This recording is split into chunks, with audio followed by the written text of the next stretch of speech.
Promise যখন দিব, promise দেওয়ার সময় কি বলবো? কি বলবো? ওনার মুখ দিয়ে কখনো বলেছেন ইয়েস, ওটা শরীয়তেও ইয়েস। উনি যদি মুখ ফসকে কখনো বলেছেন নো, মানে না, এটা শরীয়তেও না। তার মানে উনি হ্যাঁ বললে এটা হালাল হয়ে যায়, উনি না বললে এটা হারাম হয়ে যায়। উনি আঙ্গুল তুললে চাঁদ ভেঙে দুই ভাগ হয়ে যায়। উনি জমিন থেকে পা উপরে উঠালে আল্লাহর আরশের দিকে মেরাজে চলে যায়।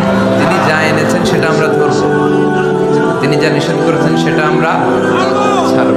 আমরা যদি আল্লাহর ভালোবাসা পেতে চাই, বিশ্ব ইসলামের আনুগত্যের দরকার আছে না নাই? আমাদের মানব জাতির সাথে যদি জিন জাতি একাত্মতা পোষণ করে, মানব জাতি আর জিন জাতিও যদি ভোট দেয়, তাহলে তো রাসূল হবে। ফেরেশতারা যদি বলে আমরাও আছি সাথে, তাইলেও রাসূল বানানো যাবে না। তার মানে রাসূল ইলেকশনে হয় না, রাসূল হয় সিলেকশনে। আর সিলেক্ট করেন কে? আল্লাহু ইয়ালামু হাইসু ইয়াজআলু রিসালাতা। আল্লাহই ভালো জানেন তিনি কাকে রাসূল বানাবেন। এজন্য চাইলেই রাসূল হওয়া যায় না।